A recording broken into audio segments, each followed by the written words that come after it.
Hi there! Welcome to another episode of War Factory on YouTube, and today, as promised in the last episode, I was taking a look at Wave 10, and now we're gonna take a look at the Japanese, so the main release from this new wave of Dust product. Now, the Japanese are a totally new army for Dust, something we waited for a long time for. In the meantime, we had the Mythos and the Mercenary Forces released, but these are not the super cool classic walking tanks, military units shooting each other, style things, and the Japanese are. And oh boy, aren't they doing it good.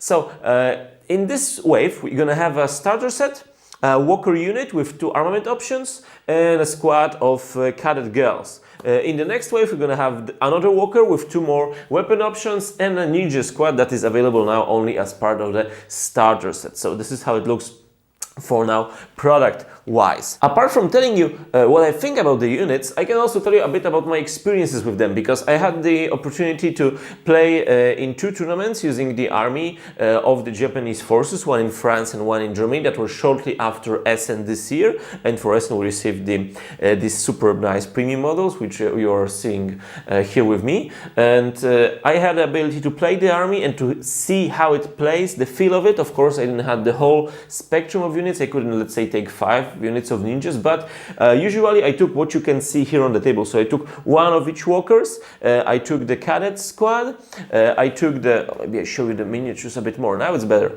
I took the cadet squad, I took the hero with a ninja squad and another ninja squad. So that's what I was able to pick from, and I joined some mercenaries and the well-known Yukiko, which turned out to be a great sniper. Overall, I was very happy with this army. I think it has its own feeling. I think it fits the world of Dust really good, and anybody that decides to jump into the game right now or start a 2nd, 3rd or 4th army, they're gonna be happy with what the Japanese bring, because what we want to have in Dust is we want to have each faction, each army to have its own feel, to feel that you're playing something special that you only can get here. So with Japanese for now, one of the special things is the stealth of their infantry units, especially of the ninjas, because they have the improved camouflage ability, which means that you can only see them if you stay next to them, and you cannot see them from 1, from 2, 3, 4. You cannot see them. You need to be standing next to them, range 1, to be able to shoot them, which is super cool. And also, to add to this feeling that you're easy to camouflage yourself, to move around the battlefield unseen, they have silenced weapons. We're gonna get back to that when we go to the ninja squad, when I describe the units one by one. But the ability to move quickly with move 5 and then use an action to camouflage and then walk around the battlefield using the submachine guns to eliminate enemy units that basically cannot do anything before they move really up close to you, is something I really like. It's a new thing for me, and I had really great fun using that and making my opponent angry, because he needed to get close and personal, and when you get close and personal with ninjas, you get hit by katana. That's all. As you can see, I had 4 walkers in my army, which is pretty big for the current meta of Dust. Usually we have 3, maybe 2 armor units in like this real tournament armies, but of course you're always picking what you want. And the thing with the walkers for the Japanese is that they have a lot of health points. So usually they have 7 or 8 health points, but they're armor 4, so they are not super heavy armored, but they have a lot of health points, which is also something new for us in Dust, because usually either you had a high armor rate with a lot of health points, or you were lowly armored with not a lot of health points, kind of a glass tank. Now here we have very powerful units with very powerful machine guns, so they fend infantry very well. They tend to take out squads with 1 shot if they're not in cover. There's a lot of dices from those small machine guns in the front of the walkers coming out, and they have a really lot of firepower, plus they bring a new phosphorus thing to the universe of Dust, and basically that's what the Japanese infantry and walkers gonna have. So not only they're gonna have their special railgun weapon, which we're gonna get into details when I talk about this walker, but they're also gonna have a phosphorus thrower, which means that when this weapon hits a field in the game, it keeps burning until the end of the next turn. So anybody crossing through this field in the meantime is gonna get hurt. So what we get with the Japanese? For now, you get a stealth army that has, well, not a stealth, you get a stealth infantry, so you have an army with infantry that can move around pretty easily and stay in camouflage, or you can go for the cadets, which I'm going to talk about in a minute, which have a special ability that makes them hard to hit when they move around really quickly. They're very quick on the battlefield. They are not armored, they don't have a lot of health points, but they're very quick, and they gain a special ability that shows it up. So it's great that with the Japanese, all of the fluff you would think about. So you have ninjas, they get camouflage in the rules. You got cadets, so girls moving really quickly, you know, with these katanas, with submachine guns, you know, jumping on the battlefield, being everywhere, and they get a special ability for that. You get walkers that you see, and you see that they are bulky, they are not super armed, they're bulky, they're big, quite big for a walker, and you see they have a lot of health points. It's great how Oliver and the rest of the crew was able to connect what we see and what we know about the units in the fluff with what we get on the table, with what rules we are given. This is a really good feeling, and I love it about the Japanese. I think from the armies, from the factions that were released in the past few years, that's one of my favorite ones, thanks just to the fact that I have this unit, that unit by the look of it does that, and it does it in the rules when I play the game. Great feeling and a great way to develop the game, in my opinion. Okay, let's get in details to the units, so you look less at my face and more at the units, and I can talk a bit more when I'm in the corner. So we're gonna start with the kill squad of the Naval Academy cadets. So the cadets gonna have a few of units we know already. We saw some of them in the last year. The first one is the kill squad. We're for sure gonna have some weapon teams and probably even more units later. Maybe they become a faction of the Japanese, who knows? But for now they are just part of the army, and the cadets are girls that are trained to become proper military personnel in the future. But for now they're only cadets, so they're like in school, but that doesn't stop them to take part in combat and to get into dangerous situations, and this is how we see them on the battlefield. So they have these mini skirts, they're super cool school uniforms. They have 2 katanas each, so each infantry unit in this squad got paired katana weapon and a submachine gun. Now the submachine gun is range 3, so it's the usual submachine gun you can see in the game. But the paired katanas are really cool because they have 2 dices each against even armor 4 in close combat. That means with this squad you have charge, 2-5 move statistics, so you can march 5 and then fight in close combat with 4 dice, which is gonna be really hurting the SSU Steel Guards and maybe some zombies and monkeys, which are hard to kill with other weapons, but they do not have the first strike ability, so whoever you attack, if they strike back, you are at risk of getting killed. But they have the ability I mentioned that's called the Dazzling Speed, which gives them basically damage resilient when they're close combat. So when they're attacked in close combat, they gain special save, and 1 point of damage. The damage is taken by rolling a hit, affection mark. Yes. So basically, they're so quick, they're so agile in the close combat. They are able to save themselves from the coming damage. So even if the opponent rolls against you, and he's gonna do that when you charge him with these katanas, you're still able to save yourself with this special damage resilient thing that it works identical, and it's part of their Dazzling Speed ability. What else the Dazzling Speed ability gives you? It gives you basically cover when you're marching. So whenever you're marching, you're moving so fast, it's hard to hit you. So you're gonna pass your infantry save on both faction and shield. So you don't need to care about trees or ammo boxes with this squad so much as usual, because they're gonna fare really good whenever enemy shoots them. If they march, you're gonna save on shield, unless it's an artillery attack, because when big shells hit, even your super speed won't help and you're gonna die. So if they lose their infantry save, in example from the artillery attack, then this save doesn't work, so you need to remember that. And they only cost 8 points, which is not super cheap, but it's also not very expensive. It's like in the middle for a normal infantry unit, and I will gladly see more of them in my army. If I want to build a cadet army, I will have 2 or 3 squads of them because they're very cool looking. You can paint them in very different with different hair and different school uniforms to show that they're coming from different maybe military academies or stuff like this, and it's gonna be a really cool unit on the battlefield. So we started with infantry. Let's finish infantry for now, because the second squad we're gonna have in the starter set and in the next wave of dust products is the Ninja Infiltration Squad. And Ninja is a super cool thing alone, not mentioned when you get cool miniatures, maybe even already painted in premium. They just look so nice. This squad has very cool poses, as you can see, I hope now on the close-up. They are kicking, they are being stealthy, covering on a rock, running somewhere with a sword, about to hit someone.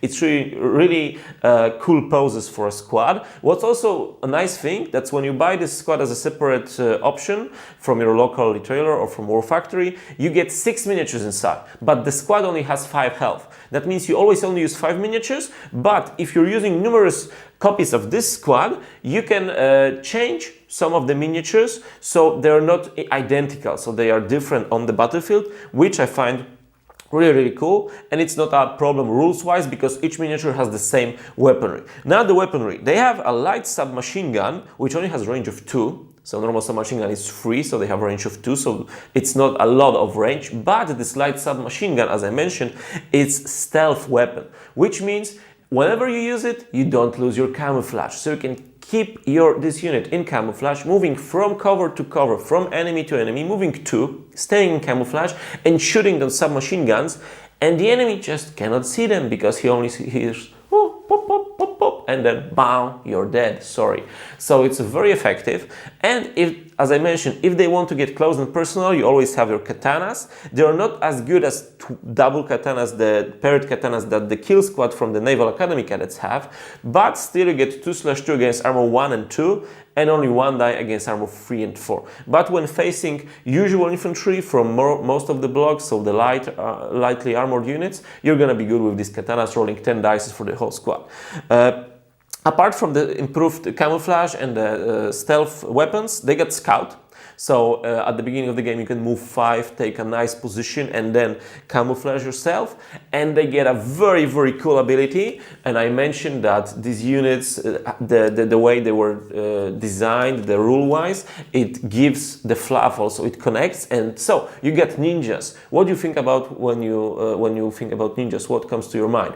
Oh, I think that they sometimes disappear in a plum of smoke, you know, so they're fighting somebody, bomb, smoke, there is no one, like some evil villains or superheroes from movies. So your ninjas in dust, they get a smoke grenade. So once per game, you perform a smoke action, and if the owner played it right, you cannot see them, they disappear. They pop the smoke, they activate later, move away. You cannot shoot them because they're behind the smoke, or they're in cover in smoke, or not camouflaged. But it's a great ability. It's only once per game, but it's a free action, so you can always make, let's say, a sustained attack or attack someone and then smoke yourself away from the enemy fire. So it's very cool and very nice fluff connected. So my ninjas come in, fight with machine guns, fight with katanas, then poof, pop smoke, and move around the battlefield. They change the place they are, they move around somewhere else in the next activation. Really cool ability, and really keeps with the fluff, with the idea behind this all faction. So, of course, the hero in the starter set couldn't be any other but the Wang Si Wong, which waited for so long. We knew her from the promo posters, we knew her from Paolo's art, and now she's here leading the forces of the Japanese. So she's the hero in the starter set, and of course as a ninja she's gonna work best paired with a squad of ninjas. So what she gives to them? The most important thing is that she's an expert and she wields paired katanas. And she's an expert both on her katanas and on her light submachine gun. So whoever you fight, you're gonna have a lot of dice in close combat thanks to her, and you're gonna be rolling a lot of damage because of expert when she hits with faction and crossers. Of course, her submachine is also stealth weapon, and of course she has the improved camouflage like her ninja squad. But to add to all of this, when you attack with her katana, she's also berserk. So you attack once, you're an expert, you hit a lot of dice, and then you keep rolling them because she's in this rage, you know, whirling around the enemies, hitting them with katanas, killing everyone. Oh, so cool. What I forgot to mention is how much she cost. She cost 4 points and the ninja squad is only 5 points. So I can easily see her leading a squad of 3-4 ninja units, smoking the area, making way for the bigger units to come, and leading the attack under camouflage, striking the enemy, or just maybe moving around the enemy units, keeping in camouflage, not getting too much losses to move into the back lines of the enemy, into the second line, maybe eliminate some command units. The possibilities are endless, and it's not a very expensive combo for 9 points. I'm sure that any Japanese player gonna keep this unit with the hero in his army, whatever he decides in the future. Okay, so much for the infantry. Let's get into the walkers. So, as I mentioned, we have 4 walkers. Each of them have a special name like Tengu, Enerna, Bosson. Now a little quiz. Please try to find what these names mean and what they're connected to, and maybe share your ideas in the comments to the movie, because, well, I had no clue what they mean when I first saw them, and I need to do some little research, and the truth is that some French guy called Oliver Zamfirescu simply told me, but maybe you can find it up for yourself. I don't want to spoil the fun for you. Okay, so as I mentioned, in the starter set you get one of the walkers, and it's the best one, it's the biggest one with the biggest gun that you can shoot your enemies at and kill them, and they're just gonna cry because they cannot reach him. Because, ladies and gentlemen, this is Tengu, and Tengu's main weapon, the heavy railgun with 50 microjoules, I don't know, MJs. Somebody who knows physics can tell me what that means.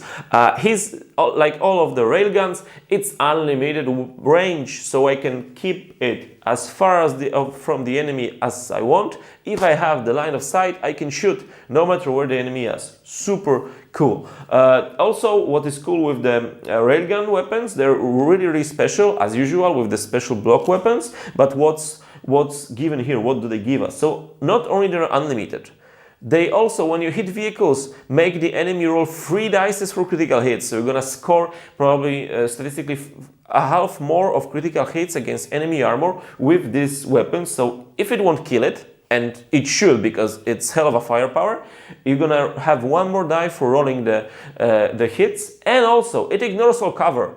So it's great even at eliminating the infantry. Let's have a look at the statistics. The railgun is unlimited range, it's explosion against all of the infantry units, so it's great for eliminating bigger groups of infantry, and as a rail weapon, the railgun, it eliminates all cover save, also the infantry save. So whenever they are, they have no save. Whatever you hit them, unless there's a hero there, enemy needs to remove the models. Very powerful.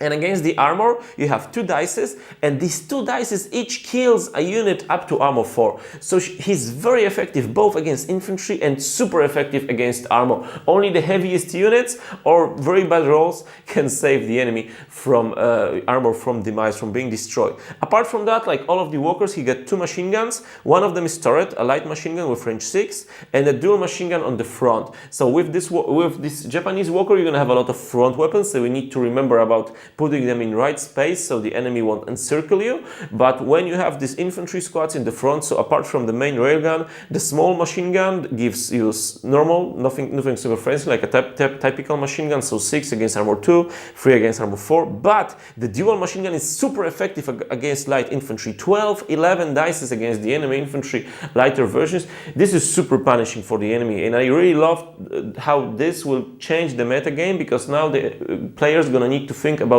fielding maybe more of the armored infantry units when the Japanese hit the tournament tables and they find out that, wow, my infantry has not the same staying power as they used to have, because these super effective machine guns against infantry.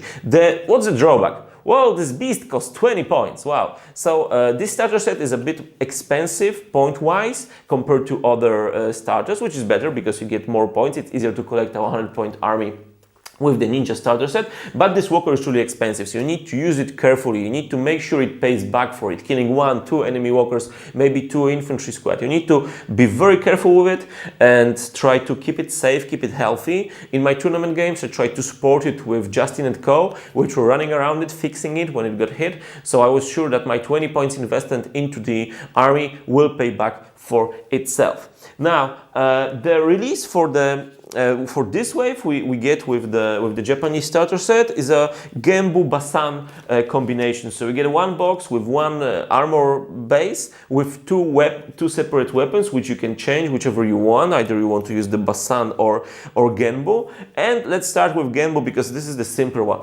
Genbu is an artillery walker. So if you're playing Axis or you have been playing the game for quite a long time, you know the Axis counterpart, Lothar, which is in my opinion one of the best artillery units in the game. And now the Japanese get a very powerful artillery unit just at the start. So either if you need to smoke or you need to hit the enemy infantry, because let's have a look at the statistics. It has 2 explosions against infantry units. So there is a very big chance that if it catches infantry unit without a cover save, they're gonna die because he will roll twice the amount of the models, and with good roll he's gonna eliminate the whole unit out of the game. So the enemy need to be super careful. The range of the artillery gun is 414, so it's pretty good. Nothing super fancy, not the big guns that can hit at 18, maybe 20 fields. It's 18, but it's really good. It's enough for most of the games, and in the future I'm sure we're gonna have some artillery observers to support it, because for now you need to use it with direct fire, so just you need to always see the field you're shooting at.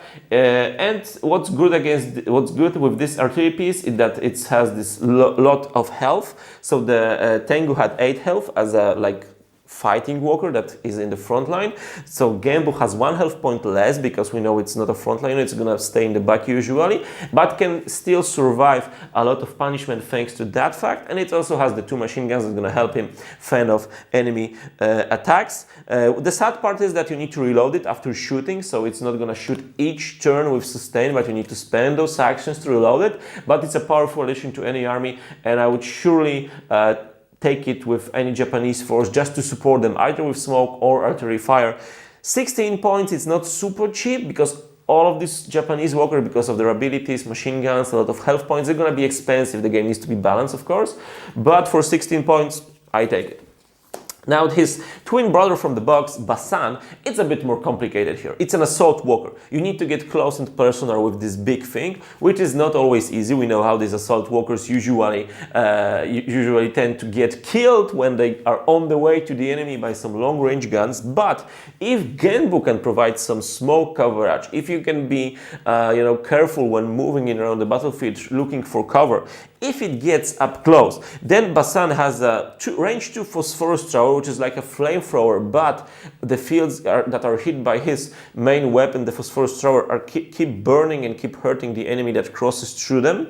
It has a 1-shot reload heavy assault mortar, so something like an engineering vehicle, a very heavy, as you can see here on the video, a very heavy grenade that destroys enemy bunkers, that eliminates heavy units. It can do a lot of damage, and it's also explosion, and 2 explosion against infantry. So it's a highly explosive ordnance. It can punish infantry a lot, and it can do a lot of damage to the enemy. And it's range 4, so it's not super bad, but it's nothing super fancy. It's medium range, let's say, and you need to reload it after shooting. But it's very powerful. If you can use it properly, I'm sure it's gonna fend well. And it also ignores cover, because it's a grenade. So if you're attacking an enemy unit, they won't be profiting from the cover they're staying in. It's gonna remove the cover. They're gonna need to use their infantry save for it. The problem with Bosson is that it's also, as I mentioned, it's 15 points. So, and it's hard to use. It's gonna be the hardest of Japanese worker to use, in my opinion.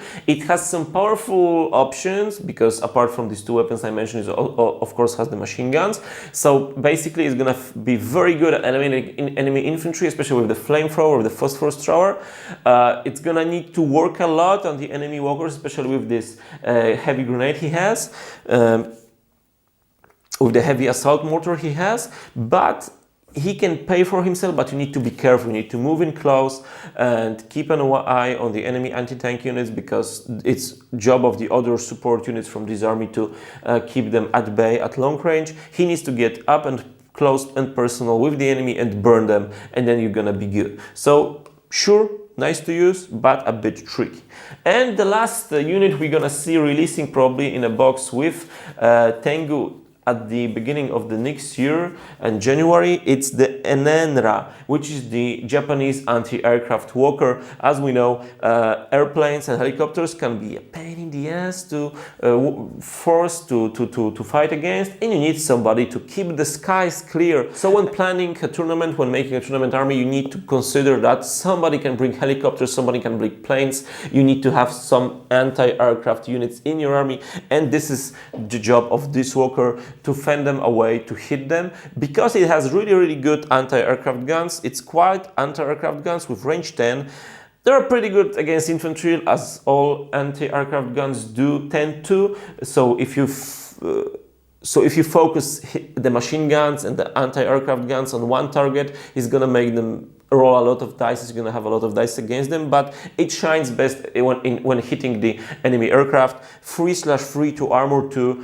That's pretty good. If they're not in improved evade safe, that's probably gonna bring them down in 2, maybe 1 volley if you're really lucky. So there's nothing fancy here. For 70 points, you get a very needed support unit that can keep the sky clear. It's gonna have 7 health. What's important, it gets advanced reactive fire. So at the start of this army, we already have such a wide variety of units that can both support us with artillery, defend against enemy infantry attacks with this advanced reactive fire, easier to react on the enemy actions. You get long-range weaponry and anti-tank. You get something to get close and personal with flamethrowers.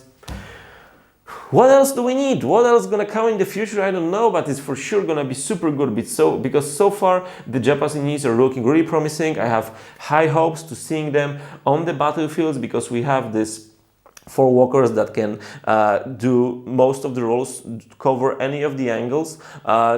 In the old times, in the times when the SSU was released, it was really slow to get all of the needed units, to have all of the expertise units, to have them on the field. So everybody has their field of expertise and focuses on that. So at the start you had infantry units, but you didn't have long range AT. Then you get long range NT, but you still don't have artillery. And here with the Japanese, you get everything at once in very short time notice. You can build a very pliable, very nice to use army.